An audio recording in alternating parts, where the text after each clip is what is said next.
Bonjour à toutes, bonjour à tous, nous sommes ravis de vous retrouver pour ce live Flexitani. Nous sommes en direct du Club de la Presse de Montpellier, évidemment dans le respect des règles sanitaires, et nous irons faire des incursions du côté de Toulouse et du côté de Paris. Dans quelques instants, on va vous expliquer en détail comment ce projet pilote et innovant pour être avantageux pour votre structure en alliant les bénéfices écologiques d'une réduction de votre empreinte carbone aux bénéfices économiques engendrés par l'efficacité du système V2G. D'ailleurs, histoire de planter le décor, voici une courte vidéo qui vous dira ce qui se cache derrière cet acronyme V2G et plein d'autres infos en plus. Regardez.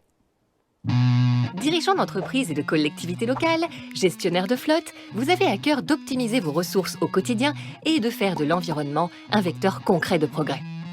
Pour votre flotte, vous êtes passé à l'électrique. Bien vu, le véhicule électrique est bas carbone, économe en carburant et apporte un vrai confort de vie. Mais connaissez-vous le smart charging ? C'est le moyen de charger un véhicule électrique de manière efficace, flexible et économique. Cette technologie lance automatiquement la recharge des voitures quand l'électricité est la moins chère. Un peu à l'image des ballons d'eau chaude qui se déclenchent la nuit pour profiter de tarifs très compétitifs.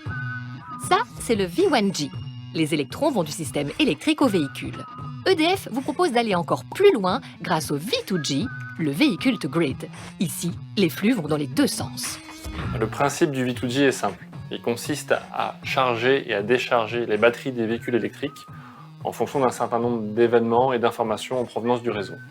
Par exemple, quand il y a du vent et une production d'énergie éolienne en excès, on va alors donner l'ordre au système de charger les batteries des véhicules électriques pour capter cette énergie. Si quelques heures plus tard, au niveau d'une ferme de production photovoltaïque, il y a un nuage qui passe et qu'on a un déficit de production, on va alors donner l'ordre de décharger les batteries vers le système électrique. Flexitani, c'est le premier projet V2G en Occitanie, un projet pilote et innovant d'une ampleur inédite en France. C'est la mobilité électrique au service du stockage de l'électricité, notamment issue des énergies renouvelables, grâce à près de 100 bornes V2G implantées sur toute la région.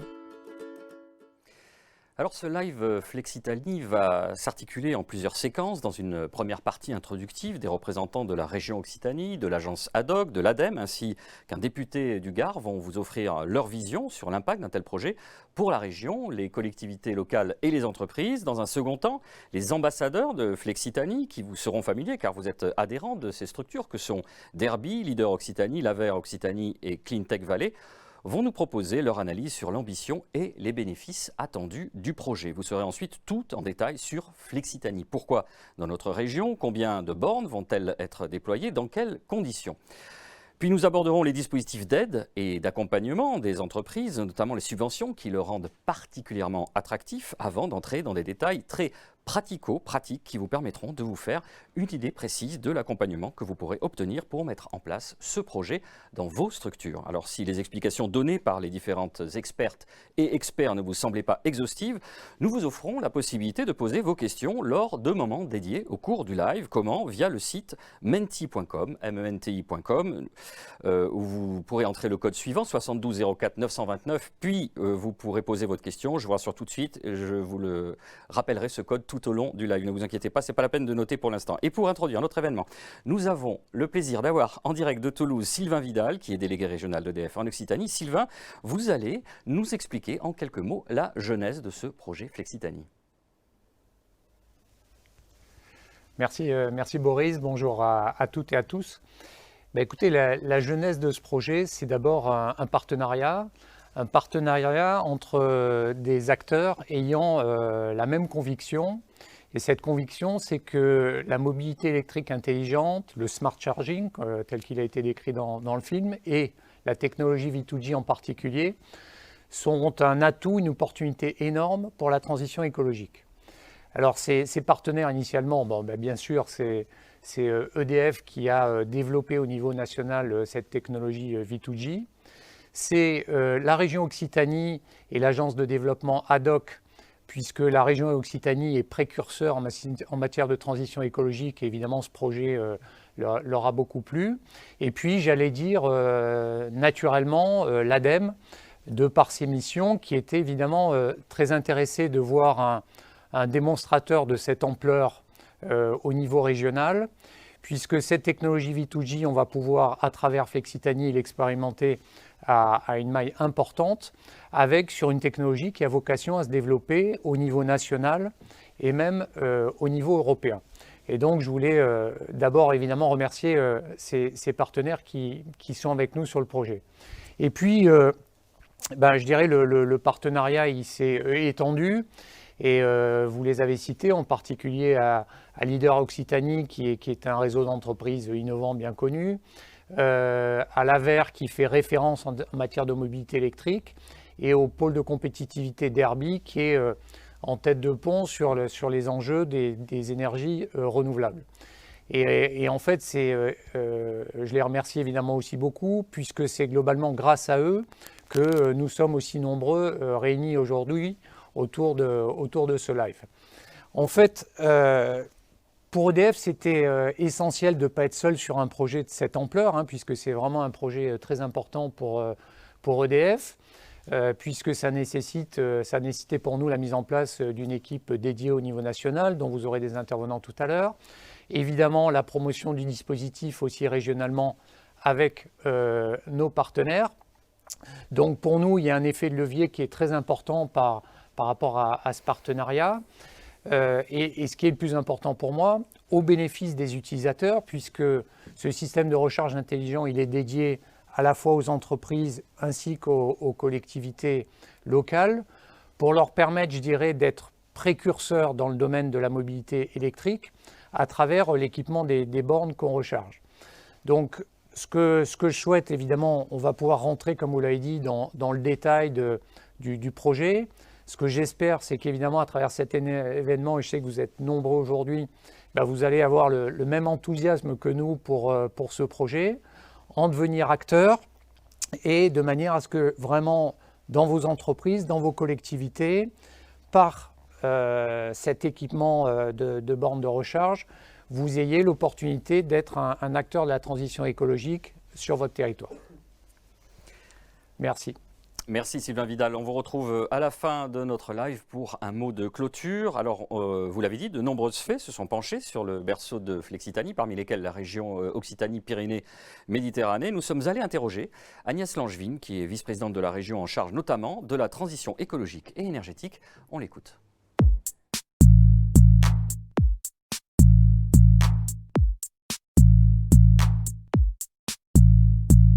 Parce que la région Occitanie, c'est la région des solutions, c'est la région à énergie positive et c'est la région de l'innovation. Donc ce projet coche toutes ces cases et amène une réponse très concrète, bien ancrée dans le territoire, innovante pour cette transformation écologique de notre vie.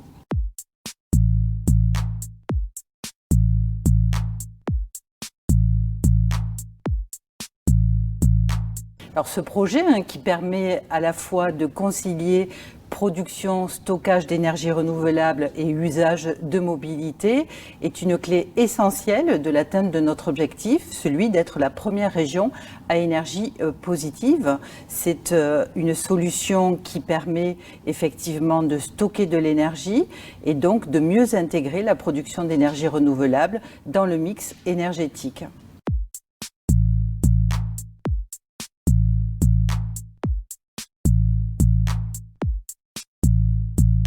Le Green New Deal pour l'Occitanie, c'est un plan de transformation qui met en cohérence et en convergence nos politiques essentielles que sont la lutte contre le changement climatique, les mobilités, comment les usagers vont aller bosser, faire leurs achats, etc. Comment on crée de la valeur sur le territoire, comment on crée de l'emploi. C'est la raison pour laquelle Flexitani est soutenu fortement par les acteurs essentiels de la transition, EDF, l'ADEME et bien sûr la région Occitanie. Alors la région Occitanie justement est active sur le sujet, notamment grâce à son agence de développement économique qui s'appelle ADOC, dont nous avons une digne représentante en la personne de Catherine Paulnier. Bonjour, vous êtes la directrice de l'innovation d'ADOC. Alors pourquoi ADOC s'est impliqué dans ce projet Flexitani ? Alors, ADOC, c'est effectivement notre métier, c'est d'accompagner les entreprises et les industriels dans leur démarche d'innovation, de croissance. Et spécifiquement sur le secteur de l'énergie, c'est effectivement d'accompagner les acteurs sur le terrain pour qu'on atteigne ces fameux objectifs de la stratégie REPOS, Région Énergie Positive, que vient d'évoquer notre vice-présidente Agnès Langevin. Donc, le principe, effectivement, c'est de permettre aux industriels d'expérimenter de nouvelles choses. Et typiquement, sur ce projet, c'est effectivement de permettre aux véhicules électriques de trouver un essor supplémentaire. Dans quelle mesure ce projet Flexitanie contribue-t-il à la transition énergétique? Alors effectivement, aujourd'hui, il y a un frein au déploiement des véhicules électriques puisqu'il surcharge la sollicitation du réseau. Donc pour pouvoir effectivement réduire l'impact sur le réseau, la solution que vous propose Flexitanie, c'est effectivement d'optimiser cette surcharge et cette décharge sur le réseau. Et donc à terme, ça permet d'augmenter de façon massive le déploiement des véhicules électriques. Parce que si tout le monde aujourd'hui devait rouler en véhicule électrique, il y aurait peut-être des problèmes d'accès au réseau. Donc grâce à ce projet, on va pouvoir massifier l'utilisation du véhicule électrique et du coup contribuer à l'atteinte des objectifs REPOS. Qu'est-ce que vous diriez, dernière question, à celles et ceux qui hésitent encore à se lancer? Il faut qu'ils déploient ce projet dans leurs écosystèmes. Il faut que les entreprises adoptent ces flottes de véhicules et utilisent les bornes de Flexitanie et que les collectivités aussi puissent utiliser ça. Alors, ce qui tombe bien, c'est qu'il y a pas mal de moyens incitatifs. On va le découvrir tout au long de ce live. Merci Catherine Pommier. Agnès Langevin évoquait tout à l'heure une autre partie prenante du projet, c'est l'ADEME. Céline Puaché, sa directrice adjointe, elle nous explique pourquoi elle est partenaire.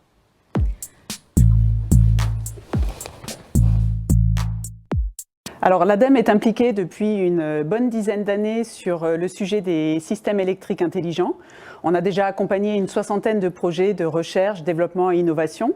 Aujourd'hui, les principaux enjeux qui ressortent, c'est travailler sur l'intégration des énergies renouvelables et électriques sur le réseau, trouver des solutions de stockage à bas coût et également préparer l'intégration de l'électromobilité sur le système électrique. Aujourd'hui, le projet Flexitanie répond vraiment à ces trois enjeux. Alors on a déjà accompagné des projets de ce type, mais vraiment à plus petite envergure, qui ont permis de commencer à travailler sur la synergie entre les énergies renouvelables électriques et l'électromobilité. Aujourd'hui, Flexitanie nous donne l'opportunité de travailler sur un programme vraiment de grande envergure et on est vraiment ravis d'accueillir cette expérimentation en Occitanie.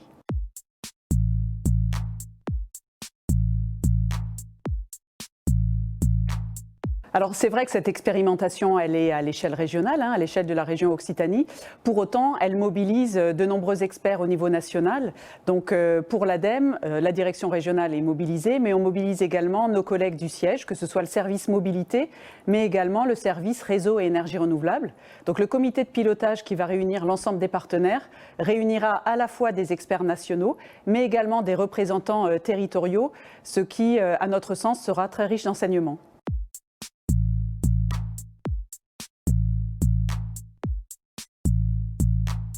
Alors pour l'ADEME, de nombreux enseignements de différents ordres. Alors tout d'abord des enseignements d'ordre technique. Donc là, on sera plutôt sur la synergie possible entre le déploiement des énergies renouvelables électriques et le développement de l'électromobilité, notamment sur la question de la charge et de la décharge des véhicules. Des enseignements également d'ordre économique. Il faut bien évidemment qu'on trouve un modèle économique en lien avec cette expérimentation. La question du stockage est cruciale dans le développement des systèmes électriques intelligents et il faut qu'on arrive à trouver des solutions de bas coût. Cette expérimentation pourrait nous le démontrer. Et enfin, et non le moindre, des retours d'expérience d'ordre plutôt sociologique, parce qu'il nous semble important aussi de regarder comment les usagers de ces flottes de véhicules professionnels vont s'approprier l'utilisation des véhicules électriques. Enfin, pour clore ce chapitre introductif, nous avons sollicité l'avis d'un législateur. Voici Anthony Sellier, il est député du Gard, rapporteur de la loi climat-énergie. On regarde.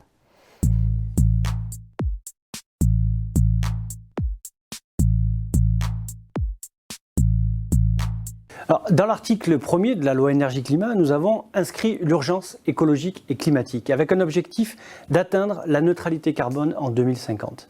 La mobilité, elle représente plus d'un tiers de nos émissions de gaz à effet de serre. C'est dire si la décarbonation de nos modes de transport est un enjeu majeur. Cela passe par des modes de déplacement plus doux, une meilleure utilisation des transports collectifs, mais également par la mobilité électrique. Pour en finir avec notre dépendance aux énergies fossiles, la loi d'orientation des mobilités vise à interdire la vente des véhicules essence ou diesel d'ici 2040. C'est donc dès à présent qu'il faut accélérer dans cette transition.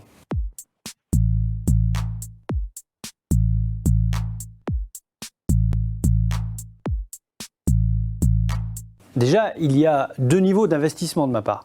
Au niveau national, par le prisme de l'aide au financement avec le projet de loi de finances 2021 et les crédits d'impôt qui s'y rattachent, le travail sur le projet Advenir et les aides au développement des infrastructures de recharge, mais également le plan de relance pour soutenir les projets industriels des secteurs stratégiques et l'objectif des 100 000 bornes d'ici fin 2021. Plus localement, c'est aussi soutenir le projet Flexitanie, pour lequel nous sommes nombreux à avoir travaillé afin de faire la démonstration qu'ici on accélère, car du véhicule au réseau, ce sont de véritables centrales électriques virtuelles que nous mettons en place et cela participe au futur de notre système énergétique français et à sa souveraineté. On va faire la démonstration qu'ici on accélère avec la deuxième séquence de notre live, avec une table ronde qui va réunir les partenaires ou ce qu'on a appelé les ambassadeurs du projet. Voici avec moi sur notre plateau de Montpellier Jalil Benabdillah, qui est président de Leader Occitanie. Bonjour. Bonjour. Dominique Charza, président de l'AVER Occitanie et directeur régional d'Enedis en Languedoc-Roussillon. Bonjour. Bienvenue. Et enfin Didier Collin de Cleantech Valley. Bonjour. Alors, normalement, donc, là, vous les voyez, c'est peut-être les 3 rois mages ou plutôt les 4 mousquetaires, parce qu'il en manque un. C'est André Joffre, qui est président du pôle de compétitivité d'Herbie, qui n'a malheureusement pas pu être avec nous aujourd'hui. Mais grâce à la magie de la vidéo, il nous fait passer son message et ensuite on débat. À tout de suite.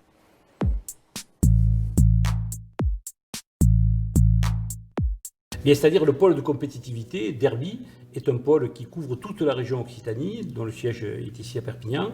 Et bien entendu, nous sommes au soutien de tous les projets innovants qui se développent dans la région et qui permettent de contribuer à cette fameuse transition énergétique que nous sommes en train de vivre.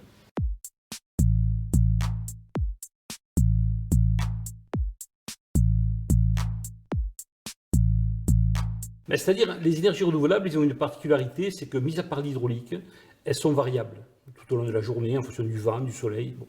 Et en fait, ce qui est très important, c'est d'adjoindre à cette variabilité une stabilité. La stabilité est apportée par le réseau, bien sûr, mais aussi par des batteries. Et la première des batteries, finalement, celle qui sera le plus facilement disponible, ce sont les batteries qui sont contenues dans les véhicules.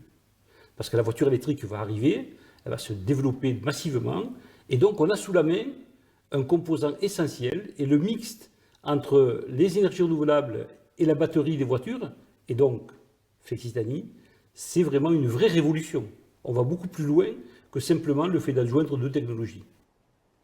Jalil Benabdillah, vous allez nous rappeler en quelques mots ce qu'est Leader Occitanie. On commence avec vous. Oui, Leader Occitanie, c'est un groupement d'entreprises innovantes, en forte croissance, et puis avec une implication sociétale forte sur toute l'Occitanie. Donc c'est une fédération de groupements qui sont, eux, basés dans les bassins d'emploi. Il y en a 9 en tout, dans tous les départements, on va dire, plus 1 à l'international au Maroc. Alors en quoi ce projet Flexitanie fait-il écho à vos objectifs, à ce Leader Occitanie? À double titre, d'abord parce que les partenaires qui portent ce projet sont nos partenaires naturels, la région Occitanie évidemment et son agence de développement économique, EDF qui est un partenaire aussi de Leader Occitanie, et puis l'ADEME avec laquelle on a déjà une collaboration portée par Leader Aveyron. Donc c'était naturel, et puis si je rappelle la dorsale de Leader, donc innovation, croissance, implication sociétale, je retrouve ces 3 éléments dans ce projet qui allie l'innovation, évidemment, la croissance verte, si on parle donc de préoccupations environnementales, et puis bien sûr l'implication sociétale, la RSE, parce que toutes les entreprises membres sont préoccupées par leur impact environnemental et sociétal. Alors pourquoi certains, enfin on va comprendre pourquoi, finalement certains de vos adhérents sont-ils partants pour devenir les bêta-testeurs du projet? Alors sans faire exprès, vraiment c'est le pur hasard. Le premier bêta-testeur, c'est la société de notre vice-président. Je laisserai présenter ça tout à l'heure. Donc le hasard a fait qu'il s'est porté volontaire et il se trouve qu'il est membre de Leader. Ce qui veut dire que nos membres, dans leur ADN, cette volonté d'innovation et d'être alpha-testeur et bêta-testeur de solutions technologiques innovantes qui allaient responsabilité sociétale, responsabilité environnementale et croissance économique. Donc oui, nous sommes des alpha-testeurs de plusieurs solutions. Nous en avons testé beaucoup dans la RH, dans d'autres domaines, dans la finance, etc., notamment avec les services de la région. Donc c'est tout naturellement là aussi que quand cette solution technologique innovante s'est présentée, et qui peut aussi une solution économique pour certaines entreprises, on va pousser le curseur le plus loin possible pour voir ce qu'il en est. On va voir d'ici la fin de ce live que ça peut être une solution économique. Un mot-clé important pour vous, pour Leader Occitanie, c'est la coopération territoriale. Pourquoi ? Parce qu'on pense que les bassins d'emploi sont très différents, même dans une même région, que l'implication des acteurs locaux, donc dans leur bassin, est très importante, qu'elle soit d'un point de vue économique ou sociétal, pour l'attractivité de ces bassins, pour le développement de ces bassins et pour l'aménagement des territoires. Donc on a une coopération d'abord intra-territoire et ensuite interterritoire, donc c'est au niveau de toute une région. C'est ce qu'on fait au quotidien à travers les leaders territoriaux qu'on appelle et qu'on a fédéré pour qu'on ait une cohérence globale des valeurs partagées et une volonté de progrès qui est aussi partagée. Et là, vous diriez quoi aux adhérents qui se sont inscrits, qui sont en train de regarder sur le live ? Moi, je dirais qu'ils n'ont pas le choix. Donc non, mais je dirais bien sûr qu'il faut s'intéresser à ce projet, creuser avec nous un petit peu toutes les pistes d'amélioration, de progrès, parce qu'on attend de nous non seulement de tester, mais aussi de faire des retours sur l'expérience. Et donc, on va être aussi on va dire, apporteur contributeur dans la solution finale qui sera retenue et qui sera peut-être diffusée plus largement. C'est une expérience européenne, c'est une expérience qui est importante. C'est très valorisant pour les entreprises qui seront là au départ de cette expérience. Merci. Donc, j'incite tous nos membres, et la plupart en tout cas, à y aller et à se projeter sur cette solution. Merci Jalil Benhamdillah. Dominique Charza, je rappelle, vous êtes président de l'AVER Occitanie et directeur régional d'Enedis en Languedoc-Roussillon. Vous êtes ici au titre de l'AVER. Vous allez nous rappeler en quelques mots la raison d'être de l'AVER. L'AVER est une association qui a pour mission la promotion de la mobilité électrique. Et nous avons créé d'ailleurs une structure régionale en août 2019, donc qui initie des actions de sensibilisation autour de la mobilité électrique. Alors, je voudrais citer un exemple très pratique. Par exemple, on a élaboré un guide de la mobilité électrique qui est accessible, et j'invite l'ensemble des personnes qui nous écoutent à aller sur notre site de l'AVER Occitanie et de télécharger ce guide de la mobilité électrique. Ce guide répond à des questions très pratiques que tout le monde peut se poser sur la mobilité électrique. Vous sentez que ça bouge d'ailleurs ? Ah oui. Parce qu'on est au-delà de la phase d'évangélisation, là. On est vraiment passé dans une phase de développement industriel aujourd'hui de la mobilité électrique. Et je pense que ce qui est très important, c'est que l'ensemble des utilisateurs des véhicules électriques prennent conscience que la maîtrise de la recharge du véhicule électrique est un enjeu important. Justement, une de vos actions phares, c'est de mettre en avant la recharge intelligente. Comment est-ce que vous faites pour sensibiliser les acteurs ? Voilà. Alors, il y a beaucoup de pédagogie. Oui. Effectivement, quand on achète un véhicule électrique à titre personnel ou qu'on utilise un véhicule à titre professionnel, un véhicule électrique, bien entendu, il faut changer son comportement. Avec un véhicule à essence, on a pris l'habitude finalement de faire le plein quand on en a besoin, où on en a besoin. Avec la mobilité électrique, si on développe ce modèle-là, ça va générer des coûts d'investissement sur le réseau et des coûts de l'énergie qui seront exorbitants. Donc évidemment, c'est un autre modèle, c'est le smart charging qu'on veut développer. Donc c'est cette pédagogie qu'on fait aux utilisateurs de véhicules électriques, c'est d'anticiper leurs déplacements, d'anticiper la recharge de façon à être en même temps acteur de la transition énergétique. Parce que ça, c'est un élément extrêmement important. En général, aujourd'hui, les personnes... Dans une démarche plus de valorisation, plutôt que de dire attention... peut-être d'être punitif ou menaçant. Non, pas du tout. C'est de dire, voilà, vous prenez en main cette solution. Et c'est vrai que quand on ne fait pas de la mobilité électrique, en général, on fait aussi un acte écologique, quelque part. Et cet acte écologique, après, l'humain et le changement, on sait que ce n'est pas forcément facile de basculer vers... Donc, il y a beaucoup de pédagogie à faire, effectivement, autour de cet acte écologique et prendre conscience qu'on contribue au développement des énergies renouvelables, en rechargeant, par exemple, son véhicule lorsque les énergies renouvelables sont disponibles. On contribue aussi à la maîtrise de la pointe de consommation d'électricité, en faisant en sorte que les batteries aident le système électrique à passer les pointes. C'est un acte pour la transition énergétique. Donc c'est un acte un peu militant quelque part. Et donc l'AVER accompagne l'ensemble des acteurs pour faire passer ces messages-là. En 2021, vous allez lancer un programme ambitieux. Est-ce que vous pouvez nous en dire quelques mots ? Oui, alors on va lancer un programme qu'on appelle Advenir Formation. Donc c'est un programme de sensibilisation de grande ampleur, sur 3 ans, 2021, 2022, 2023, de publics cernés. Donc on va faire des journées événementielles, grand public.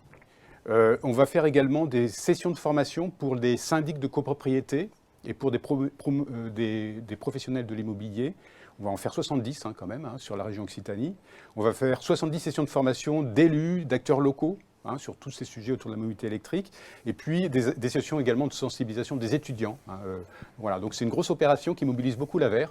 Donc c'est une opération nationale et on relaie cette opération à la maille de la région Occitanie. Et d'ailleurs, pour cela, vous cherchez des camionnettes en critère 5 et en diesel pour mener ces actions. Ouais. Non.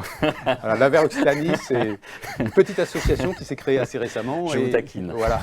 Et donc on a acheté un véhicule électrique, bien entendu, pour les actions de l'AVER Occitanie. On roule en électrique. Parfait, vous montrez l'exemple. Merci Dominique. Didier Collin, on va terminer avec vous. Vous allez nous présenter Clean Tech Valley, là encore, en quelques mots. Il y a une petite spécificité qui est sympa entre les acteurs publics et privés. Oui, tout à fait. Donc, je vais vous emmener du côté d'Aramon. Aramon, sur quelque chose qui est quand même assez dramatique pour une région, c'est la fermeture d'un site industriel. C'est toujours socialement compliqué. On en a finalement fait une opportunité et 11 acteurs, publics, privés, des grands industriels se sont mis autour de la table en disant mais comment on peut rebondir autour de tout ça? Comment on peut recréer une éco-industrie? Comment on peut créer des emplois en s'appuyant sur des spécificités du territoire? Et c'est comme ça qu'a démarré la Clean Tech Valley. La Clean Tech Valley, en travaillant très près avec les collectivités, a piloté un contrat de transition écologique avec l'État. Nous avons été le 3e contrat qui a été signé au niveau national et on fête ce mois de décembre la 2e année de ce CTE, donc des actions concrètes et on accélère des entreprises avec un booster d'entreprises innovantes. Donc très heureux de cette dynamique et cette dynamique elle est relayée avec beaucoup de partenaires et AVER, Leader, on se parle beaucoup et ce projet Flexitanie nous a fait briller les yeux dès le départ. Pourquoi c'était une évidence pour vous? Alors, je vais dire, c'était une double évidence. C'était une double évidence parce que dans nos axes stratégiques, on a les déplacements propres et on a les smart grids. Et Flexitanie a un pied de chaque côté. Voilà. Et donc, du coup, on ne pouvait pas ne pas en être. Et de fait, on a parlé très tôt de cette expérience. Et vous le verrez dans le déroulé d'aujourd'hui, il y a un ancrage assez fort dans le territoire gardois qui fait que... Vous mettez la main sur le cœur quand vous dites ça. Et vous regardez Jalil aussi. Mais vous verrez que cet ancrage est très très fort. Et cette dynamique qu'on a su créer met quelque chose de particulier dans notre énergie. Et là, vous avez envie de dire quelque chose à vos adhérents en plus? Alors, nos adhérents... Même ceux qui exceptionnellement seraient un peu loin du Gard. Non, mais on a des adhérents qui, étant grands groupes, sont implantés sur l'ensemble de la région. Et je pense qu'entre Toulouse et Aramon, on va couvrir la totalité du territoire de l'Occitanie. Et j'ai aucun doute sur la réussite de ce projet. C'est une belle ambition. Merci à tous les trois pour votre engagement. Voici le 3e temps fort du live, c'est la présentation en détail du projet Flexitanie. Alors, je vous rappelle qu'au terme de l'intervention de notre expert, vous aurez la possibilité de lui poser des questions via le site menti.com, menti.com, et en entrant ce code que vous voyez qui s'affiche à l'écran, 72 04 929. On part direction Paris. On rejoint Quentin Maître. Bonjour. Quentin, vous êtes chef de projet Smart Charging et Vehicle to Grid à la direction de la mobilité électrique groupe d'EDF. On va tout savoir sur le V2G, mais en préambule, quelques rappels utiles sur l'importance que sont en train de prendre les véhicules électriques sur le marché. On parlait justement d'industrialisation, vous allez nous le confirmer. Oui, bonjour Boris, bonjour à toutes et à tous. Effectivement, on ne peut pas parler de véhicules to grid sans parler du développement de la mobilité électrique. Alors, on est en train de vivre un véritable boom de la mobilité électrique chez les particuliers comme les entreprises. Le driver derrière tout ça, c'est la réglementation européenne qui, en fait, impose aux constructeurs automobiles de baisser les émissions de CO2 dans les véhicules qu'ils vendent en Europe. Et donc ça les oblige à diversifier leur gamme et à proposer à de plus en plus de clients des véhicules électriques. Vous le voyez sur le graphique de gauche, on assiste vraiment à un véritable choc d'offres de la mobilité électrique depuis cette année. Le nombre de modèles de véhicules électriques et hybrides rechargeables disponibles sur le marché européen est en train d'exploser, permettant au plus grand nombre de passer à cette technologie. Compte tenu de la baisse des coûts, maintenant c'est à peu près acté que dans les années à venir, il y aura plusieurs millions de véhicules électriques sur nos routes. Juste cette année, en France, on a atteint à peu près 10% des ventes de véhicules neufs qui sont effectuées, qui bénéficient des technologies électriques et hybrides rechargeables. Alors souvent, la question qu'on se pose quand on parle millions de véhicules électriques demain sur nos routes et pour le système électrique, c'est est-ce qu'on aura assez d'électricité pour alimenter tous ces véhicules électriques-là? Alors la réponse, on va être rassurant, c'est oui. Alors déjà, le premier point, c'est qu'en fait, un véhicule électrique, c'est assez efficace. Le rendement du moteur électrique est très bon, contrairement aux véhicules thermiques. Et finalement, un véhicule électrique, ça ne va pas consommer tant d'électricité que ça. Au premier ordre, c'est, pour comparer par rapport à ce qu'on a à la maison, consommation d'un véhicule électrique, tous les ans, ça va être assez similaire à celle d'un ballon d'eau chaude, d'un gros ballon d'eau chaude. Et donc, finalement, il y aura un petit peu de consommation additionnelle. Et compte tenu de l'efficacité énergétique qu'il y aura sur les autres usages domestiques, notamment on pense à l'électroménager, l'isolation des bâtiments, finalement, la consommation d'électricité, dans les 15 prochaines années, vous le voyez sur ce graphe de RTE, le gestionnaire du réseau de transport, va être assez stable. De l'autre côté, on va certes un petit peu baisser le parc nucléaire, mais surtout, on va développer énormément les énergies renouvelables, éolien, solaire, notamment en Occitanie, et comme vous le voyez sur ce graphe-là, on aura largement suffisamment de production décarbonée pour alimenter tous nos véhicules électriques. Donc la question qui se pose, c'est plus sur les moments où on va charger ces véhicules électriques-là. Donc là, c'était en quantité d'énergie par an. Maintenant, il faut faire attention aux appels de puissance et donc au moment où on va recharger nos véhicules électriques, notamment dans les lieux privés, à la fois à la maison et en entreprise, puisque la mobilité électrique va aussi changer le paradigme de l'endroit où on avitaille son véhicule. Donc là où on va charger le plus, ça va être dans le milieu privé, ce n'est pas sur la voie publique. Et donc c'est à ces endroits-là qu'on doit faire attention. Vous avez sur le graphique présenté la courbe de charge, donc c'est la courbe de l'appel de puissance électrique dans une journée un petit peu typique, quand on aura 1 million de véhicules électriques. Et là, l'hypothèse qui est faite, c'est que ces véhicules ne contrôlent pas leur charge. Donc là, c'est le pire des cas, c'est les véhicules arrivent sur un lieu et se branchent directement sans aucun smart charging ni véhicule to green. Et ce qu'on constate, c'est qu'on va pouvoir, il va y avoir des appels de puissance qui vont être générés le matin, quand les véhicules électriques arrivent au travail et se rechargent en entreprise.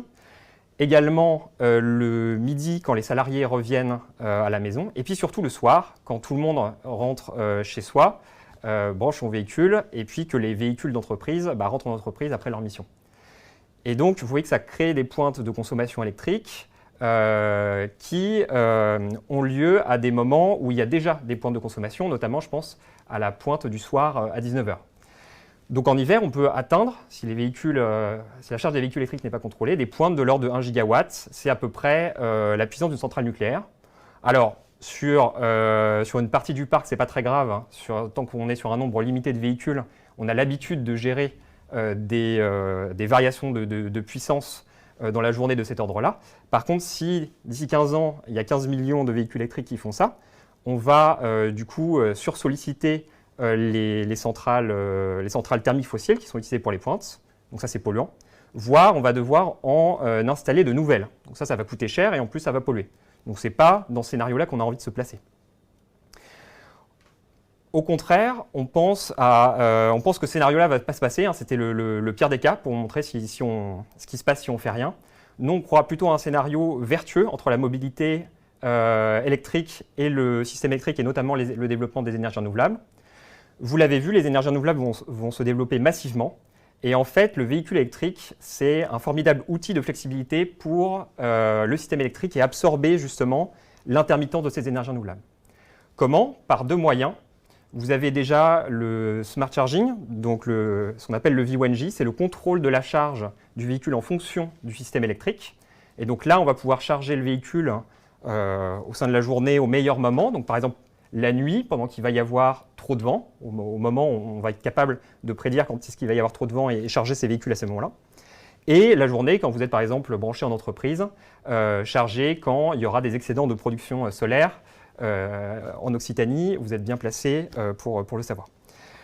Ça, c'est le V1J, Smart Charging, et finalement la technologie ultime qui va encore plus loin et qui est l'objet du projet Flexitanie. Donc c'est le véhicule to grid qui permet de transformer le véhicule électrique en véritable moyen de stockage. Et donc en plus du Smart Charging, on va pouvoir absorber les excédents de production éolien, solaire, etc. pour les réinjecter sur le réseau, notamment pendant les pointes de consommation. Et donc là, on va éviter de gaspiller des énergies renouvelables qui, dans 15 ans, seront abondantes, et des fois, il y en aura trop pendant les périodes de faible consommation, pour éviter de créer des pointes de consommation. Et dans certains scénarios, du coup, on va pouvoir éviter d'installer et d'utiliser des centrales thermiques fossiles pour gérer les pointes de consommation grâce aux véhicules to grid à long terme. Donc finalement, ces technologies-là vont favoriser la transition énergétique en aidant à intégrer les énergies renouvelables, soutenir le réseau électrique, et bien sûr générer des économies aux conducteurs de véhicules électriques. Alors comment fonctionne la technologie? Globalement, vous avez besoin de plusieurs briques pour que tout ça fonctionne bien. Forcément, vous avez besoin de véhicules compatibles. Donc tous les véhicules électriques ne permettent pas de réinjecter l'énergie sur le réseau. Je suis sûr que vous en connaissez tous. C'est notamment les véhicules japonais, notamment ceux de Nissan, hein, qui sont des véhicules dans les plus vendus en Europe. Et en fait, les Japonais, ils sont en avance, ils ont déjà implémenté ces technologies dans leurs véhicules électriques. Alors ces véhicules-là, je suis sûr que voilà, vous les connaissez, vous en avez déjà vu dans la rue. Par contre, pour que ça marche, il faut aussi une borne de recharge bidirectionnelle. Donc c'est la borne de charge finalement qui va contrôler la charge et la décharge du véhicule électrique. C'est elle qui va permettre de puiser l'énergie des batteries pour la redonner au bâtiment et au réseau. Et alors cette borne, elle est pilotée comment? Elle est pilotée par un opérateur de smart charging, un agrégateur, donc qui dans le groupe EDF s'appelle Drive. C'est un nouvel opérateur qu'on a créé exprès pour ça et qui du coup est au cœur du projet Flexitanie. Et donc Drive va faire l'interface entre le système électrique et le monde de la mobilité. Finalement, Drive va regarder les besoins de recharge des véhicules pour savoir quand est-ce que vous avez besoin de vos véhicules chargés. Il va regarder ce qui se passe sur le système électrique et va optimiser les deux pour finalement apporter une recharge et potentiellement une décharge optimisée à la fois économiquement et de manière écologique. Tous les véhicules qui vont être contrôlés vont finalement être perçus par le système électrique comme une grosse batterie virtuelle qui va aider à l'intégration des énergies renouvelables. Ce qui est important, c'est que ce service-là, ce qui compte, c'est bien sûr que les véhicules soient chargés quand vous en avez besoin, et ça, c'est une garantie.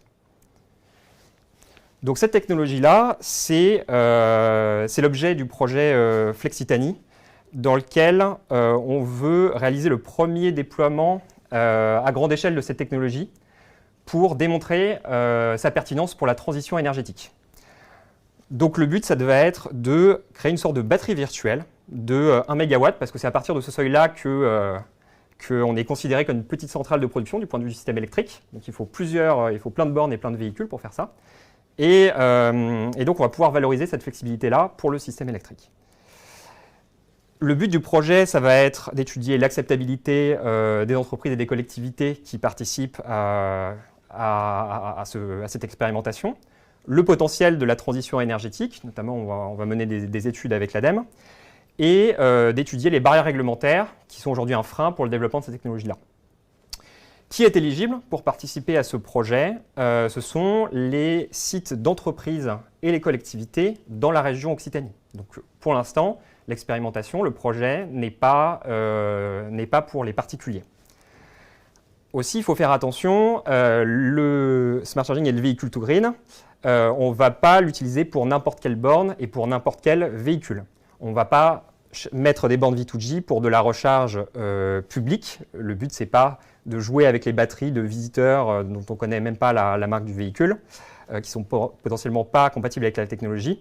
Et donc là, le projet, c'est vraiment pour des bornes de recharge privées, installées dans des entreprises ou des collectivités, pour la recharge de véhicules de flotte. Donc par exemple, des flottes d'entreprises ou de collectivités qui effectuent des livraisons, du transport de personnes ou de marchandises, des véhicules d'autopartage. Donc tous ces véhicules-là qui vont avoir des missions la journée et qui rentrent en entreprise ou dans la collectivité la nuit et le week-end, qui ne font rien, et dont les batteries vont pouvoir être utilisées pour aider le système électrique et générer des revenus. Donc il faut avoir en face de ces bornes-là forcément des flottes de véhicules avec des véhicules compatibles V2G. Donc notamment, on pense au Nissan Leaf pour les berlines, Nissan ENV200 pour les utilitaires qui sont assez répandus un petit peu partout maintenant, ou Citroën C0 et Peugeot Ion, parce qu'en fait ça se base sur la technologie Mitsubishi, encore des japonais. Donc soit vous avez déjà ces véhicules dans votre flotte et on va vous installer des bornes, soit vous êtes en cours d'acquisition de véhicules électriques, vous voulez électrifier votre flotte, et nous on va vous recommander plutôt de vous procurer ces véhicules-là pour participer à l'expérimentation. Voilà, et donc du coup on va faire ça sur 100 bornes, donc il y a 100 bornes qui vont être subventionnées pour Flexitanie. Donc par exemple 3-4 bornes dans 20-30 entreprises et collectivités de la région. On a déjà commencé le recrutement, vous verrez tout à l'heure le témoignage de DS Group, et on va continuer jusqu'à l'été 2021, jusqu'à atteindre ces 100 bornes. Et le but, c'est d'expérimenter ça ensemble 3 ans à minima.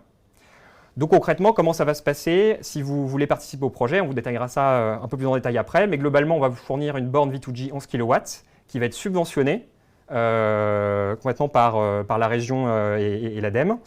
Avec ça, vous aurez une application qui va vous permettre de définir vos besoins de charge et suivre en temps réel la charge des véhicules électriques, reprendre la main si besoin à un moment où vous avez en urgence besoin des véhicules. Les services standards de supervision et d'assistance sur les bornes, si vous avez un problème, vous pouvez nous appeler, on peut débloquer la situation à distance. Et l'intérêt, c'est que vous allez avoir avec ça un super bonus V2G, donc c'est-à-dire plus vous participez et plus vous branchez vos véhicules à la borne bidirectionnelle, plus vous allez gagner de l'argent, jusqu'à 240 € par an par borne. Et donc ça permet de payer un petit peu votre facture électrique de votre véhicule électrique. Voilà, donc concrètement, en termes d'expérience utilisateur, comment ça va se passer? Vous allez, là il y a un petit zoom sur l'application. Vous êtes gestionnaire de flotte. À l'installation de la solution, de la borne, vous allez renseigner les besoins de charge dans l'application mobile. Donc par exemple, dire j'ai besoin de tous les véhicules électriques de ma flotte chargés à 7 heures tous les jours ouvrés. Et l'application, la solution garantit que les véhicules vont être chargés à ce moment-là. Après, une fois la solution installée, vous n'avez plus rien à faire. Le soir, vous rentrez avec vos véhicules dans l'entreprise, dans la collectivité, vous branchez sur vos bornes et c'est tout. Plus vous allez être branché longtemps, plus nous, on va vous rémunérer. C'est jusqu'à 240 € par borne par an. Et du coup, ce qui permettra de rembourser votre carburant électrique. À tout moment, vous pouvez bien sûr reprendre la main. Si vous avez un besoin urgent d'utiliser votre véhicule à 2 h du matin, quand en ce moment on peut pas trop, vous pouvez, avec l'application, choisir votre véhicule et reprendre la main en disant je veux que finalement mon véhicule soit chargé la nuit, je ne veux pas que vous l'utilisiez pour faire du V2G. Ça sera une priorité absolue, le véhicule sera chargé au moment où vous l'aurez demandé. Voilà, donc le but de ce projet, c'est de montrer qu'une technologie de pointe comme le véhicule to green, au quotidien, c'est à la fois intuitif, facile à utiliser, et on veut que vous, les entreprises et collectivités de la région Occitanie, en soyez la preuve. Merci. Merci pour vos explications, Quentin. On est de retour à Montpellier en direct, mais on reste ensemble car nous allons prendre les questions que vous nous avez envoyées, les internautes, en vous connectant sur menti.com et en entrant le code 72 04 929. Elles vont normalement apparaître à l'écran. On va prendre les premières questions qui vous concernent directement, Quentin. Soyez prêts. Alors, est-ce qu'il y a eu des courageuses et des courageux? Est-ce que je peux déployer du V2G sur des bornes pour mes salariés? Alors, bonne question. Comme on a dit, les bornes V2G, ça va être pour les flottes privées. Le but, c'est de connaître le véhicule qui va être en face et qui soit compatible, bien entendu, V2G. Pour tout ce qui est bornes publiques ou ouvertes au public, et notamment les salariés, on ne connaît pas la marque, le type de véhicule qui va être mis en face de la borne. Donc, à moins que vous ayez des Nissan Leaf, tous vos salariés utilisent des Nissan Leaf pour venir au travail tous les jours, c'est pas possible. Alors on a le cas en France, hein, on a sur une des centrales électriques d'EDF une flotte complète de salariés qui n'ont que des Nissan Leaf. Donc aujourd'hui on fait du V2G avec les salariés qui viennent se brancher, comme ils travaillent en 3.8 en plus, vu des bornes, on a tout le temps une batterie connectée. Donc à moins d'être dans ce cas de figure-là, ça va être compliqué et on est vraiment pour des flottes captives, vos véhicules d'entreprise ou de collectivité. On va prendre une deuxième question. Est-ce qu'à terme, on peut penser que le V2G pourra se plugger sur les autres bornes classiques? Peut-être pour être implémenté, j'imagine. Alors c'est l'objectif. Pas pour toutes les bornes, parce que comme les bornes de charge rapide, par exemple sur autoroute, ou les bornes publiques, ça n'a pas forcément de sens, vu qu'on va vouloir recharger rapidement. Par contre, à tous les endroits où le temps de stationnement est très supérieur au temps de charge nécessaire, ces technologies seront pertinentes. Et donc on travaille aujourd'hui avec tous les constructeurs automobiles pour développer ces technologies-là et faire que demain, ça soit un standard. On va voir si nous avons une troisième question. Donc c'est Drive qui va nous racheter l'électricité injectée. Alors en fait, c'est un petit peu technique, mais l'électricité, on ne va jamais la renvoyer sur le réseau. C'est pour ça qu'on s'adresse à des entreprises et des collectivités. On a besoin que les bornes soient connectées à un bâtiment qui consomme quand même un petit peu. Et en fait, les véhicules électriques vont décharger uniquement dans le bâtiment. Et les électrons, le but, c'est qu'ils ne passent pas derrière le compteur pour que vous perdiez cette électricité-là. Donc en fait, le but, ça va être juste de faire réagir la charge et la décharge des véhicules électriques en fonction de ce qui se passe sur le système électrique. Et ça a de la valeur. Le gestionnaire de réseau de transport paye pour faire des fois des petites charges, des charges, etc.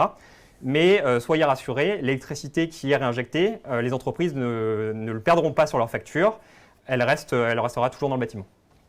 Dernière question pour vous, Quentin Maître, qui apparaît à l'écran. Est-ce que le V2G va beaucoup utiliser la batterie ? Alors non, c'est pour ça qu'on veut faire cette expérimentation sur de nombreuses bornes et de nombreux véhicules. Et finalement, en ayant une grosse batterie virtuelle, ça crée un énorme potentiel et on n'a pas besoin d'utiliser beaucoup chaque batterie. Donc véhicule par véhicule, on va vraiment utiliser une petite portion de chaque batterie. Donc ça va avoir très peu d'impact sur la charge, la décharge et l'état de la batterie. Mais finalement, agrégé avec beaucoup de batteries, ça va avoir de l'effet sur le système électrique et ça va être rémunéré par les gestionnaires du réseau de transport d'électricité. Merci beaucoup Quentin d'avoir joué le jeu des questions. On va aborder sans attendre une séquence qui va vous intéresser au plus haut point. Ce sont les dispositifs d'aide et d'accompagnement dont vous pourrez bénéficier si vous décidez de vous lancer dans l'aventure Flexitanie. C'est Aurélie Bochard qui nous a rejoint ici à Montpellier. Je rappelle que vous êtes chargé de mission innovation expert énergie chez Haddock qui joue finalement les Pères Noël un peu avant l'heure. Oui, on peut dire ça comme ça. Il est vrai que la région Occitanie a voté un dispositif pour aider les entreprises qui souhaitent rejoindre l'opération Flexitanie. Je passe juste les diaporamas. Voilà. En support. Donc ce dispositif, il s'inscrit dans un contexte qui a déjà été développé tout à l'heure, mais il s'inscrit dans le cadre de la feuille de route Région à énergie positive, qui prévoit une massification de la production d'électricité renouvelable sur le territoire et donc qui nécessite, ces électricités qui pour la plupart sont intermittentes et non stockables, nécessitent du coup une part de flexibilité du réseau électrique. Ah, d'où le flexi, je viens de comprendre. Voilà, exactement. Exactement. Et le deuxième élément de contexte, c'est cette opération Flexitanie. C'est un projet innovant et la région a dans son ADN l'accompagnement des projets d'innovation sur son territoire. Donc l'innovation et la transition écologique et énergétique, c'était le bon cocktail pour motiver les équipes régionales à voter ce dispositif. Donc ce dispositif, il prévoit donc de soutenir les 100 premières bornes de recharge bidirectionnelle donc, sur le territoire régional. La question qui nous brûle les lèvres, c'est quelle structure y a droit et à combien se monte l'aide, Aurélie Beauchard? Alors, ce dispositif, il est ouvert à tout type de structure, donc on l'a voulu large pour pouvoir permettre aux entreprises de la région d'y répondre. Également les associations, mais aussi les collectivités et aussi également les établissements publics. Donc il y a juste 2 catégories de structures qui ne sont pas éligibles. Ce sont les particuliers, on en a parlé à l'instant, et puis également les indivisions. Et alors pour le montant de l'aide, donc on est sur une aide forfaitaire de 3 000 € par borne installée, donc sous la forme d'une subvention, et puis bien sûr dans le respect de la réglementation relative aux aides d'État. Ça représente combien sur le coût total de la borne, ces 3 000 €? Alors, 3 000 €, ça va venir normalement financer le surcoût de cette borne bidirectionnelle par rapport à une borne de recharge classique. Très bien. Et cette aide est cumulable également avec d'autres dispositifs d'aide, comme par exemple celui de l'association AVER. Il y a des prérequis techniques pour en bénéficier de cette aide? Absolument. Alors peut-être juste aussi pour vous préciser que cette aide, elle vient financer l'installation et l'équipement voilà, de la borne. Donc les coûts éligibles, c'est à la fois la borne et toute l'installation qui va avec. Au niveau des prérequis techniques, donc il faut avoir bien sûr un ou des véhicules électriques professionnels, donc on l'a dit tout à l'heure, Quentin vient de l'expliquer, qui restent stationnés à la borne après leur mission de déplacement. Ces véhicules devront être compatibles avec l'opération Flexitanie, donc notamment avec le standard CHAdeMO. Le deuxième prérequis, c'est de posséder une installation électrique triphasée et de prévoir l'installation des bornes de recharge sur le site où doivent être rechargés les véhicules. Et enfin, le troisième prérequis, c'est bien sûr d'accepter les modalités de pilotage de la charge et de la décharge de la batterie du véhicule par EDF dans le cadre de cette opération pour une durée de 3 ans et dans le respect des besoins de mobilité professionnelle de l'entreprise ou de la collectivité qui s'engage. Merci beaucoup Aurélie, c'était très clair. Je me tourne à présent vers vous, Samuel Puy-Grenier. J'informe que vous êtes chargé de mission au pôle transition énergétique de l'ADEME. Alors l'ADEME a évolué sur son analyse du seuil de rentabilité des véhicules électriques. Pourquoi ? Disons on évoquait souvent des kilométrages minimums sur lesquels il fallait utiliser le véhicule électrique pour qu'il soit rentable d'un point de vue environnement. Maintenant, le message est peut-être plus clair en disant que sur la durée de vie du véhicule électrique, on a un gain substantiel de tonnes de CO2. Donc en raisonnant sur la fabrication, l'utilisation et le démantèlement à la fin de vie du véhicule. On joue sur tous les coûts induits. On joue sur tous les coûts. Alors on parle d'environnement, alors je ne parle pas d'euros, mais quand on parle d'environnement, on est sur un ratio entre 9 et 22 tonnes équivalent CO2, selon qu'on parle du véhicule électrique, pour 9 tonnes équivalent CO2, et 22 tonnes équivalent CO2 pour le véhicule thermique. Donc ça, c'est des études récentes qui nous confirment ces chiffres-là, et donc ça conforte complètement l'utilisation du véhicule électrique en tant que tel.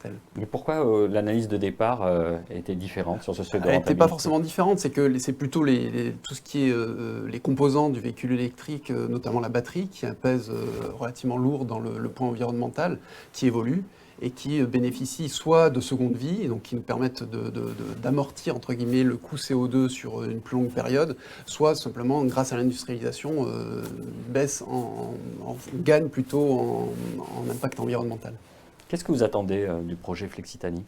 Eh bien, c'est une démonstration à la fois. Alors nous, il y a le volet sociologique qui a été rappelé peut-être par ma directrice tout à l'heure, qui nous importe fortement, puisque quand il y a changement, comme vous l'avez dit tout à l'heure, ça demande une explication. Il faut observer aussi ce que les utilisateurs font et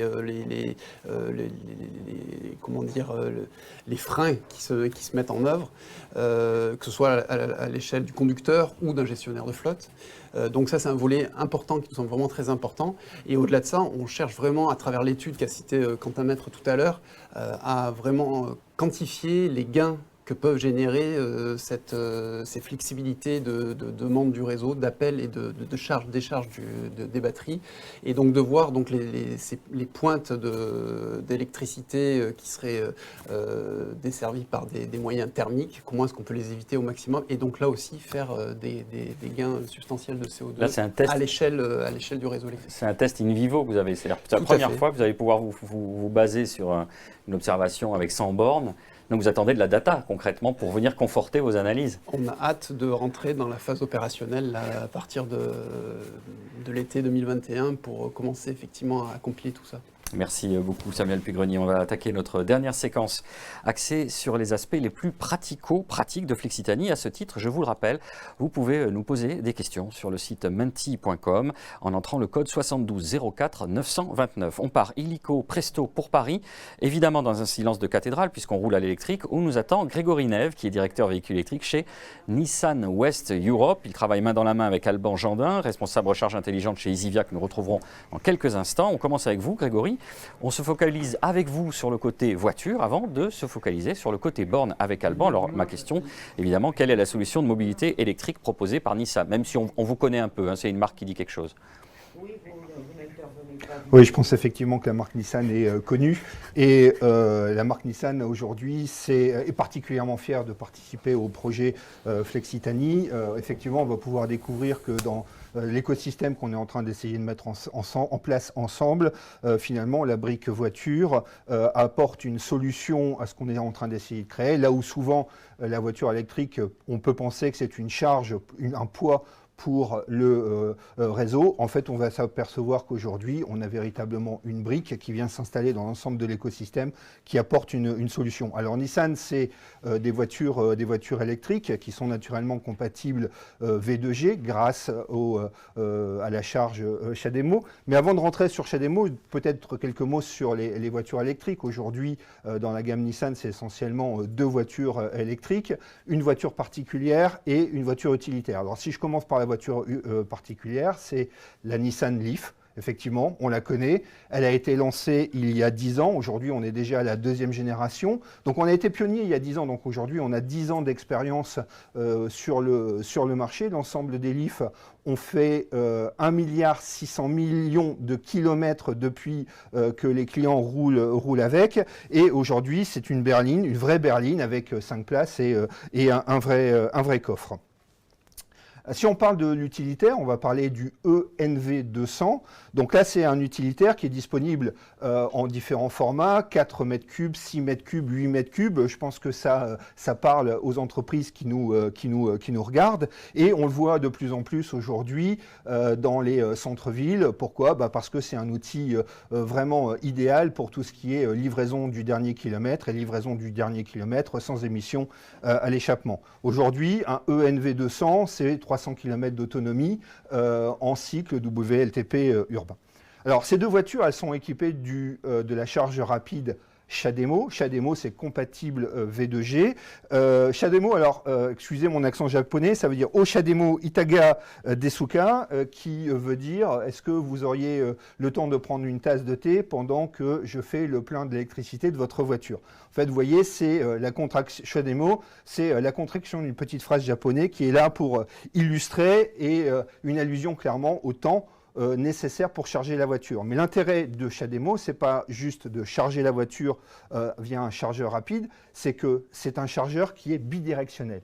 Bidirectionnel, ça veut dire qu'effectivement, on charge dans un sens, mais ça veut dire qu'on décharge dans l'autre sens. Et là, on apporte de l'électricité au réseau, comme Quentin l'a montré tout à l'heure. Et finalement, la voiture électrique apporte une solution au réseau aujourd'hui. Elle n'est plus un poids, elle n'est plus une charge sur le réseau électrique, mais elle va permettre de lisser les pics de consommation, elle va permettre tout un tas d'avantages qui vont permettre à la fois de rémunérer le possesseur de la voiture électrique dans le cadre de CHAdeMO, et ça c'est véritablement important.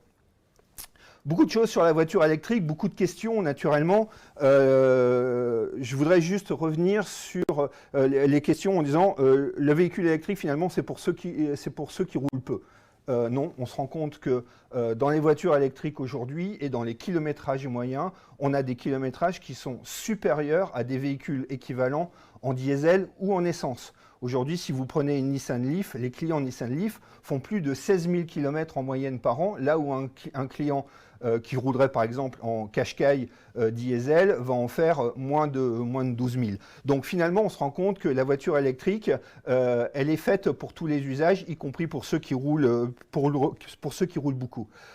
Aussi, dans le monde de l'entreprise, le véhicule électrique, on s'est rendu compte que c'était beaucoup plus de confort pour les employés et aussi beaucoup moins d'arrêts de travail, par exemple, pour ceux qui utilisent des voitures électriques au quotidien. Alors, quel est l'intérêt aujourd'hui pour une entreprise de rouler en véhicule électrique? C'est naturellement de pouvoir rentrer demain dans les zones à faible émission, et on sait que déjà certaines municipalités en France ont mis en place des zones de faible émission qui vont arriver d'ici 2024. Donc l'achat d'un véhicule électrique aujourd'hui en 2020 impliquera qu'on utilisera encore cette voiture en 2024, et si on veut garantir son utilisation dans les zones faible émission, il faut pouvoir y penser dès aujourd'hui. Voiture électrique, ça veut dire aussi, on l'a dit, beaucoup d'économie, mais il y a aussi un gain écologique derrière. Donc on se rend bien compte que finalement dans la voiture électrique et avec la Leaf ou avec le ENV200, on couvre l'ensemble des usages qu'on peut avoir ou qu'on peut rencontrer. Et ce qui est vraiment important dans tout ce qu'on est en train d'essayer de faire ensemble dans ce projet, c'est qu'on a des équipes qui sont véritablement dédiées pour pouvoir avancer sur ce projet, qu'on ait un projet qui soit de suffisamment grande ampleur pour avoir un maximum d'informations et demain bien valider nos théories, tous ensemble, qui sont de faire que le V2G est une solution pour charger la voiture électrique, mais également pour pouvoir renvoyer de l'énergie et finalement de faire un écosystème qui soit le plus vertueux possible. Et là, on a l'ensemble des briques qui vont bien entendu aller dans cette direction. Merci beaucoup Grégory Neve. On vous retrouvera sans doute tout à l'heure dans le cadre des questions que vous pouvez poser, je vous le rappelle, toujours sur menti.com. On a abordé avec vous le projet du côté de la voiture. Mais alors qu'en est-il du côté de la borne? C'est Alban Gendin qui est responsable, ça tombe bien, recharge intelligente chez Isivia, qui nous dit tout. Et lui aussi, c'est incroyable, la magie de la vidéo, il est à Paris. Vous êtes bien à Paris, Alban? Vous êtes avec nous. Alors, Alban, après qu'une entreprise ou une collectivité locale a opté pour la solution et la borne V2G, comment est-ce que concrètement la solution est mise en œuvre? Et surtout, une question qu'on se pose, est-ce que c'est compliqué? Bonjour à tous. Alors, je peux vous rassurer tout de suite, non, c'est pas compliqué du tout, hein, c'est même très simple. Et je vais vous expliquer comment tout ça fonctionne. Alors, un mot tout d'abord sur Isivia. Alors, on est une filiale à 100% du groupe EDF, spécialiste de la mobilité électrique. Et notre métier, c'est celui d'opérateur de recharge, c'est-à-dire qu'on va fournir, installer et exploiter des bornes de recharge. Alors, on a des bornes accessibles au public, soit en voirie, soit par exemple au niveau des centres commerciaux, ou alors des bornes dans les parkings privés d'entreprises ou de collectivités. Et on est un des acteurs principaux de ce marché, puisqu'on exploite environ 10 000 points de charge en France aujourd'hui. Et puis on a aussi un autre rôle, celui d'opérateur de mobilité, c'est-à-dire qu'on va proposer des services aux utilisateurs de voitures électriques autour de la recharge, et notamment en se basant sur notre pass Isivia qui donne accès à plus de 100 000 points de charge en Europe. Alors en ce qui nous concerne aujourd'hui, le projet Flexitani, donc si vous êtes séduit par la technologie et que vous voulez franchir le pas, on va vous accompagner. Pour cela, on va mettre à votre disposition un chef de projet chez Isivia qui va être avec vous pour toutes les étapes. Alors la première étape, ça va être un échange avec vous pour répondre à toutes vos questions techniques, alors sur la borne, sur les modalités de rémunération, parce que c'est tout à fait légitime d'avoir plein de questions, parce qu'on l'a vu, c'est quand même un objet très innovant. Donc on va essayer de discuter de tout ça avec vous et puis surtout d'affiner l'offre et de faire en sorte qu'elle soit adaptée à vos spécificités, aux spécificités de votre entreprise. Ensuite, une fois qu'on a bien discuté de tout ça, qu'on est d'accord sur le nombre de bornes à installer, là où on va les mettre, comment on va les faire communiquer, la prochaine étape, c'est une visite sur site. Alors pour faire ça, on va s'appuyer sur un réseau d'installateurs locaux qu'on a en région. On en a on a des partenaires dans toute la France et notamment en région Occitanie, ce qui nous permet d'intervenir très rapidement pour effectuer cette visite de site. Alors, lors de cette visite, ce qu'on va faire, c'est notamment un bilan détaillé de la puissance qui est utilisée et de ce qu'on va avoir à disposition pour alimenter les bornes. On va aller voir dans les armoires électriques pour vérifier s'il y a la place pour rajouter les disjoncteurs qu'il faut. On va étudier s'il faut rajouter des coffrets. S'il y a des travaux de génie civil à prévoir, notamment des tranchées, faire passer des câbles, on va également regarder tout ça et le chiffrer. Et à l'issue de cette visite de site, on va pouvoir établir un chiffrage détaillé, un devis qui va nous servir à construire avec vous l'offre globale en ajustant, si besoin, le périmètre des différentes prestations. Et une fois qu'on est tous d'accord là-dessus, on fixe une date pour l'installation de la borne proprement dite, donc pour le chantier. Donc là, c'est à nouveau notre partenaire installateur qui va travailler. Et puis nous, on va effectuer, une fois la borne en place, toutes les vérifications qui s'imposent et on va effectuer la mise en service. Et donc, une fois que la borne est en service, le tour est joué. Et comme l'a expliqué Quentin Maître tout à l'heure, c'est extrêmement simple au quotidien. En tant qu'utilisateur, vous avez une chose à faire, c'est brancher le véhicule à la borne le plus souvent possible pour avoir le maximum de rémunération V2G.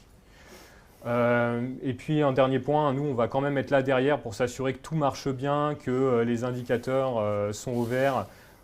Et pour ça, on va superviser les bornes, ce qui nous permet de réagir très très vite au moindre dysfonctionnement. Donc s'il y a le moindre problème, on peut agir à distance pour faire en sorte que tout fonctionne de nouveau. Dans 80% des cas, c'est ce qu'on fait. Et si besoin d'intervenir sur site, on peut le faire très très rapidement. Et on a aussi à disposition une assistance téléphonique pour les utilisateurs, pour les accompagner à la moindre difficulté. Et bien sûr, on fournit la fameuse application V2G dont on a parlé tout à l'heure, qui permet de reprendre le contrôle et de planifier le besoin de mobilité des différents utilisateurs de votre flotte. Donc voilà, avec tous ces outils, ça permet de bénéficier de tous les atouts du V2G, à la fois pour vous, mais aussi pour le réseau électrique et pour l'environnement. Merci Alban pour ces précisions fort utiles.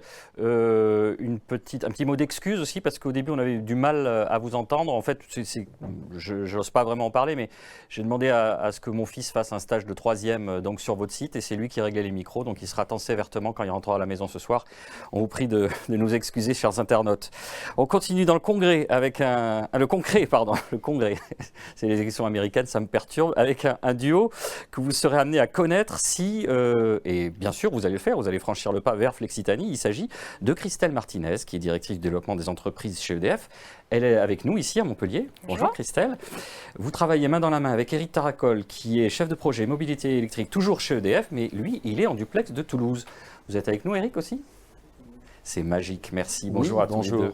Merci d'être avec nous. Vous êtes finalement des interlocuteurs privilégiés, Christelle ? Totalement. Je voulais juste, en avant-propos, préciser que pourquoi on se lance dans un projet comme le V2G, nous EDF, parce que notre volonté, c'est d'accompagner nos clients, que ce soit des clients entreprises ou des clients collectivités locales, dans leur effort de décarbonation. C'est un véritable enjeu aujourd'hui, et le projet V2G y trouve toute sa place, et on l'a vu au fil des différentes interventions précédentes. Et ce qu'on a voulu aujourd'hui réaliser dans ce projet, c'est une organisation qui soit la plus simple possible pour les entreprises ou les collectivités locales qui voudraient se lancer dans le projet V2G. Et c'est pour ça qu'on a créé des forces dédiées, donc côté ex-Languedoc-Roussillon me concernant et côté Midi-Pi concernant Éric Taracol, en étant votre interlocuteur privilégié, donc l'interlocuteur de proximité qui peut accompagner les entreprises et les collectivités locales dans leurs projets de mobilité électrique. Donc l'idée, c'est de pouvoir être votre accompagnant global sur tout le projet, tant du côté du dimensionnement du projet et des installations dont on parlait tout à l'heure, que sur les informations relevant de l'aspect financier. On a vu, il y a des subventions de la région, il y a des subventions de l'AVER, etc., etc. Donc nous, on peut vous renseigner sur toutes ces informations-là. Et aussi, on peut créer et vous mettre en relation avec Nissan, qui est aujourd'hui le partenaire sur ce projet V2G. Donc, ce qu'on voudrait que vous reteniez avec Éric, c'est qu'on est votre interlocuteur de proximité. On a créé des équipes dédiées avec des experts qui sont là pour aller rencontrer les entreprises, recenser leurs besoins et les renseigner sur tous les aspects du projet Flexitani. On voulait aussi, alors, excusez-moi, il est censé y a des... Voilà. Vous rappelez, donc, on l'a déjà dit, mais je pense que c'est important d'insister là-dessus, sur qui est éligible à ce projet aujourd'hui. Tout le monde n'est pas éligible, c'est-à-dire qu'il faut d'abord avoir une flotte de véhicules. Il faut être une entreprise ou une collectivité locale qui a des véhicules qui rentrent tous les soirs pour que tous les soirs, ces véhicules soient rechargés et qu'on puisse jouer notre rôle de V2G la nuit, le week-end, parce qu'il faut quand même un minimum de disponibilité des véhicules sur les parcs. Donc c'est le sujet le plus important. Donc comme on le précisait Quentin, vous avez des véhicules de salariés. Aujourd'hui, ce projet, hélas, ne peut pas accueillir des véhicules de salariés, sauf si c'est du Nissan. Demain peut-être, mais ce n'est pas encore le cas. Donc il y a ce petit point. Les autres critères d'éligibilité, c'est quand même aussi important de le rappeler. Hein. Donc, il vous faut du véhicule Nissan en achat ou en leasing. On n'en a pas parlé aujourd'hui, mais c'est l'entreprise qui décide si elle veut acheter ou louer son véhicule, et ça c'est important. C'est un sujet qui est aussi à traiter. Il faut des installations électriques techniques, mais ça on en a parlé. Et le fait que, alors... j'appellerais un peu l'économie circulaire du V2G, c'est qu'aujourd'hui, l'énergie qui est utilisée, elle ne part pas sur le réseau, elle part sur votre bâtiment pour pouvoir effacer le bâtiment, donc dans une logique de transition énergétique, de bien penser l'énergie. Le V2G a également toute sa place. Donc c'est des points qu'on voulait vous rappeler avec Eric, parce qu'ils sont importants. On m'a parlé aussi du modèle économique, et ça c'est Eric Taracol, donc mon collègue sur la région Midi-Pyrénées qui va prendre le relais de l'intervention. Et puis après, bien évidemment, on répondra aux questions s'il y en a.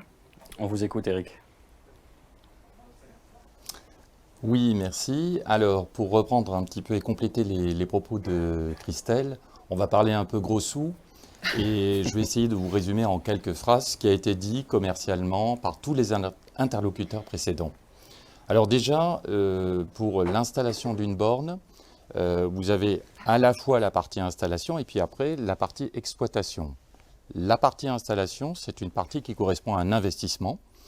Et sur le slide que vous voyez à l'écran, vous avez une comparaison entre l'installation d'une borne classique, 7 kg, standard, V1G, et une installation pour une borne V2G, donc avec une technologie embarquée qui est plus moderne et surtout une puissance qui est supérieure.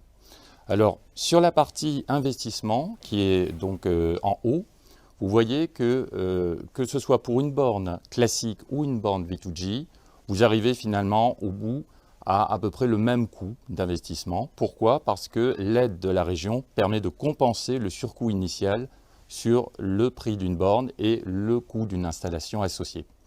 Donc à l'arrivée sur l'installation, on est à peu près dans les mêmes ordres de prix, c'est intéressant.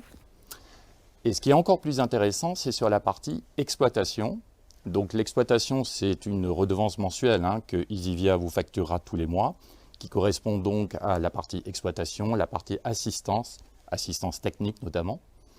Sur cette partie exploitation, il faut compter pour une offre standard de l'ordre de 10 € par mois. C'est valable pour la borne standard et c'est aussi valable pour la borne V2G. Sauf que pour la borne V2G, vous avez le super bonus V2G qui est lui aussi reversé tous les mois en fonction du temps de charge sur la borne. Et ce bonus est très intéressant parce qu'il vous permet de rembourser tout ou partie de cette partie exploitation.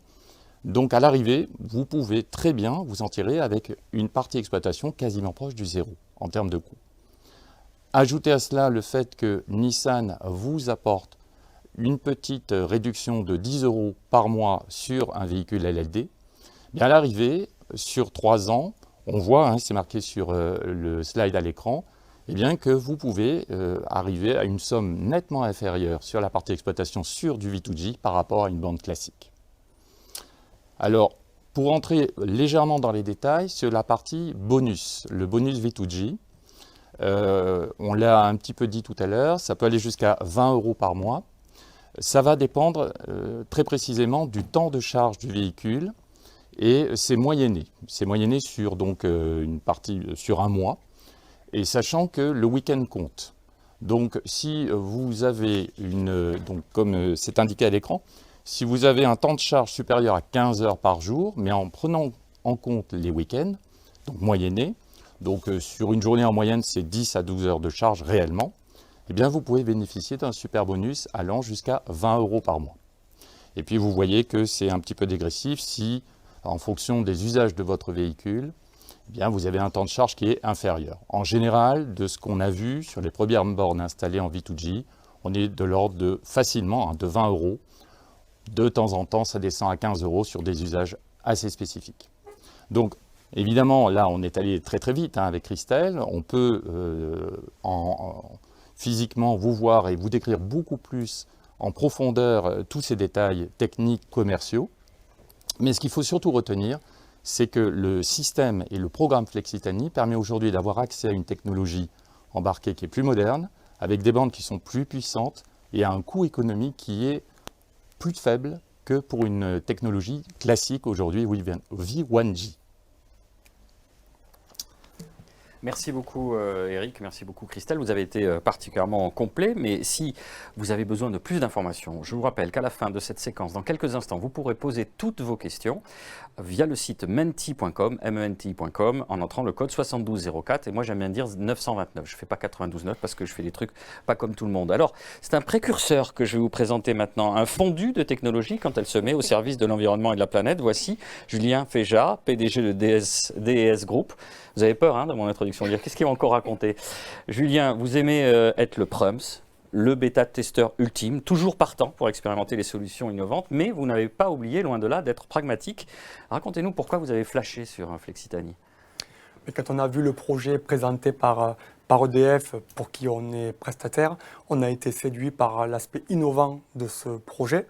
En plus, en région où nous sommes implantés pour notre siège, où on rayonne dans toute la France, mais voulant soutenir les projets réalisés en région, qui en plus permettent d'associer à la fois l'énergie verte, la souplesse attendue sur le réseau pour nos consommations d'entreprises de nuit, je pense aux serveurs informatiques notamment, qui pourraient être alimentés par les batteries de voitures qui se déchargeraient à ce moment-là, et de pouvoir mettre un petit peu en lumière ce qui est fait localement. Étant en plus membre de Leader Occitanie qui soutient le projet, je trouvais ça plutôt cohérent sur la base de la flotte de véhicules électriques qu'on a déjà et qui sont pour l'instant alimentés par des bornes classiques.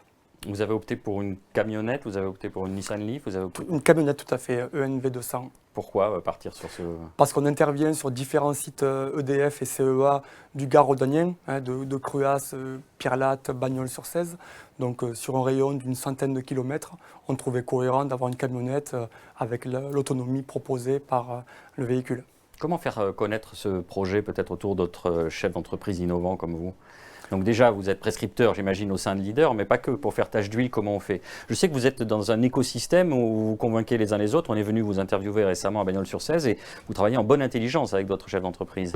Oui, je pense qu'utiliser les réseaux, qu'ils soient réseaux sociaux ou réseaux d'entreprises, comme Leader Occitanie, comme Cyclium, comme Grisby, où il y a des centaines d'adhérents qui sont tous impliqués pour le local, le circuit économique court et l'environnement est le meilleur système pour permettre de déployer ce nouveau système. Quels sont les avantages principaux que vous recherchez en priorité en tant que chef d'entreprise? Bon, étant une entreprise qui localement réussit, je pense qu'on a une responsabilité sociétale que l'on veut non seulement afficher, mais surtout déployer concrètement. Et je pense que soutenir ce projet-là qui a un impact environnemental en fait partie. Après, évidemment que l'aspect économique est aussi intéressant avec les aides que l'on peut avoir de la région Occitanie et le soutien que l'on peut avoir des équipes qu'on vient de voir. Tout ça associé allie économie et environnement et c'est ce qui répond à nos engagements d'entreprise françaises. Merci Julien Féjat. C'est à vous de jouer, chers internautes. Les intervenants de cette séquence sont prêts à répondre à vos questions, y compris à Paris, Grégory Neve et Alban Jandin, et Eric Taracol qui est à Toulouse, je le rappelle. Ça se passe toujours via menti.com et le code 72 04 929. On va voir s'afficher à l'écran vos premières questions et on va les dispatcher. À ce jour, combien de bornes V2G avez-vous installées? Christelle. À ce jour, on est à 10% de déploiement, donc ça commence. On est plutôt content de ce démarrage. Un petit point quand même de précision, je compte le dire. Alors, j'ai pas la main sur le cœur. Hein. Vous allez nous parler du Gard. Je vais vous parler du Gard. Donc, mais aujourd'hui, le projet a démarré en premier sur le département du Gard avec Julien Féjade, FEDES Group, mais aussi la commune de Villeneuve-les-Avignon. Donc, on a un engouement sur le département du Gard qui est révélateur peut-être du dynamisme et de la responsabilité des entrepreneurs de ce territoire. Mais je ne doute pas que les entrepreneurs de l'Hérault, de Toulouse, de l'Aude, des Pyrénées-Orientales et de toute la région Occitanie vont également fortement s'impliquer dans le projet, mais voilà où on en est aujourd'hui. C'est quand même assez ambitieux parce qu'on parle de... Le terme, c'est l'été 2021, c'est ça? Oui, le terme, c'est l'été 2021. Donc, il y a un plan de déploiement qui est... On a un plan de déploiement ambitieux. On est dans une période sanitaire que l'on connaît tous et qui complexifie un peu le déploiement de ce type de projet. Mais aujourd'hui, grâce à des événements comme ceci, grâce à la force du groupe EDF aussi pour aller porter ça auprès de ses clients et la force des réseaux qui sont partenaires de Flexitanie, on ne doute pas qu'on arrivera à atteindre les objectifs d'ici l'été 2021. C'est tout le mal qu'on vous souhaite. Prochaine question. Si j'ai déjà une borne, je peux la transformer ou est-ce une nouvelle borne? Peut-être Alban Jandin pour cette question. Oui, alors c'est une nouvelle borne qu'il va falloir installer. C'est une borne spécifique qui a été conçue par Drive pour justement cette application V2G. Donc en fait, c'est il faut vraiment une borne spéciale pour que l'énergie puisse aller dans les deux sens. Merci, on va prendre la troisième question. Quel est l'intérêt pour une entreprise de déployer ce type de borne à la différence des bornes classiques? Alors on y a quand même partiellement répondu en termes de gains. Qui souhaite répondre? Eric Taracol? Oui, alors effectivement, on a répondu, la technologie n'est pas la même, c'est-à-dire que là, vous avez une technologie véhicule to grid, donc vous pouvez très facilement reverser une partie de la batterie, de l'électricité qui est stockée dans la batterie, au moment où le réseau en a besoin, vers le réseau ou une installation intérieure. Alors que dans une technologie dite classique, vous êtes simplement en charge et vous stockez l'électricité dans la batterie sans qu'il ne se passe rien.